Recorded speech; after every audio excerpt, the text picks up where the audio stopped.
जब समय अपनी बाल्यावस्था में था, जब पाप का जन्म भी नहीं हुआ था, जब धरती की वायु सुगंधित थी और आकाश में दिव्यता घुली हुई थी, तब आरंभ होती है यह कथा।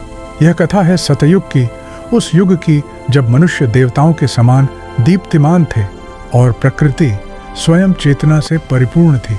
भारतवर्ष के पश्चिमी तट पर, जहां आज अथाह समुद्र लहराता है, वहां एक दिव्य नगरी बसती थी, कुशस्थली। एक ऐसी नगरी जिसकी कल्पना आज का विज्ञान भी नहीं कर सकता। रत्नों से बने महल, मेघों को छूते शिखर और ऐसे मानव जिनकी ऊंचाई 30 से 35 फीट तक होती थी। उसी नगरी के सिंहासन पर विराजमान थे इक्ष्वाकु वंश के तेजस्वी राजा ककुदमी। वे केवल राजा नहीं थे, वे राजर्षि थे। पंच तत्व उनके संकल्प से संचालित होते थे। किंतु संसार का सबसे शक्तिशाली राजा भी एक पिता के रूप में असहाय हो सकता है। राजा की एकमात्र पुत्री थी रेवती, यज्ञ अग्नि से उत्पन्न, अलौकिक सौंदर्य की प्रतिमूर्ति, गुण, शक्ति और बुद्धि में अद्वितीय। परंतु समस्या यही थी, पृथ्वी पर कोई भी राजकुमार उसके योग्य नहीं था। स्वयंवर हुआ, दिशाओं से योद्धा आए, परंतु जब रेवती सभा में प्रविष्ट हुई, सन्नाटा छा गया। वीर योद्धाओं की दृष्टि झुक गई। कोई भी आगे बढ़ने का साहस न कर सका। हताश होकर राजा ककुदमी ने निर्णय लिया, अब इस कन्या के विवाह का निर्णय स्वयं सृष्टिकर्ता करेंगे। और फिर आरंभ हुई वह यात्रा जो केवल दूरी नहीं, आयामों को पार करने वाली थी। मंत्रों से संचालित दिव्य रथ आकाश को चीरता हुआ भूरलोक, स्वरलोक, महरलोक सब पार करता हुआ ब्रह्मलोक की ओर बढ़ चला। अंतरिक्ष में तारे जन्म ले रहे थे, ब्लैक होल प्रकाश को निगल रहे थे। समय तरल हो चुका था। राजा और रेवती को लगा मानो कुछ ही क्षण बीते हों, परंतु जब वे ब्रह्मलोक पहुंचे, वहां गंधर्वों का दिव्य संगीत चल रहा था। वे प्रतीक्षा करने लगे और यही प्रतीक्षा उनके जीवन का सबसे बड़ा मोड़ बन गई।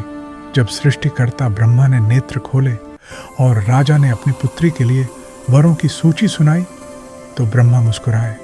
उन्होंने कहा, राजन, जिनका नाम तुम ले रहे हो, उनकी अनेक पीढ़ियां समाप्त हो चुकी हैं। राजा स्तब्ध रह गए। ब्रह्मा बोले, जितनी देर तुम यहाँ संगीत सुन रहे थे, पृथ्वी पर 27 चतुर्युग बीत चुके हैं। 27 चतुर्युग, सतयुग, त्रेता, द्वापर, कलियुग 27 बार आकर जा चुके थे। तुम्हारी कुशस्थली, तुम्हारा वंश, तुम्हारा इतिहास सब काल में विलीन हो चुका है। एक ही क्षण में राजा ने अपना संपूर्ण संसार खो दिया, परंतु ब्रह्मा ने सांत्वना दी। द्वापर युग का अंतिम चरण चल रहा है। स्वयं भगवान अवतरित हुए हैं। तुम्हारी पुत्री का वर पृथ्वी पर है। और फिर वापसी हुई उस पृथ्वी पर जो अब अपरिचित हो चुकी थी। वन सिमट चुके थे, मानव छोटे हो चुके थे और नैतिकता क्षीण। सतयुग के विशाल राजा और राजकुमारी द्वापर के मनुष्यों के लिए राक्षस समान प्रतीत हुए। तभी उनकी भेंट हुई बलराम से। शांत, स्थिर, हल धारण किए हुए, क्षण भर के लिए उनके पीछे अनंत शेष का विराट स्वरूप झलका। ब्रह्मा के आदेशानुसार राजा ने रेवती का हाथ उनके समक्ष रखा। बलराम मुस्कुराए। उन्होंने कहा, युग बदलता है तो शरीर भी बदलता है। और फिर अपने दिव्य हल से उन्होंने रेवती के कंधे को स्पर्श किया। दिव्य ऊर्जा का संचार हुआ। विराट देह सिमटने लगी। कुछ ही क्षणों में रेवती द्वापर के अनुरूप हो गईं।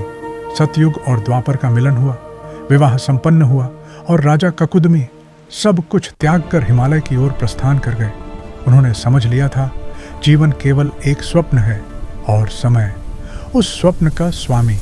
आज जब हम अपनी छोटी चिंताओं में उलझे रहते हैं, तो यह कथा हमें स्मरण कराती है, यदि केवल 20 मिनट में लाखों वर्ष बीत सकते हैं, तो हमारी समस्याओं का क्या मूल्य है। समय से बड़ा कोई नहीं। यदि आप ब्रह्मांड की अगली कथा सुनना चाहते हैं, तो इस ज्ञान यात्रा का हिस्सा बनिए और अभी सब्सक्राइब कीजिए। यदि समय के रहस्य को जानना चाहते हो, यदि ब्रह्मांड की अगली कथा सुनना चाहते हो, तो इस ज्ञान यात्रा से जुड़ो, क्योंकि काल किसी की प्रतीक्षा नहीं करता। युग बदलते हैं, शरीर बदलते हैं, पर कथा अमर रहती है। इस दिव्य यात्रा का हिस्सा बनने के लिए अभी सब्सक्राइब करें। धर्म की रक्षा की कथा अभी समाप्त नहीं हुई है। अगले युग की गाथा सुनने के लिए वीरों की तरह निर्णय लो और अभी सब्सक्राइब करो।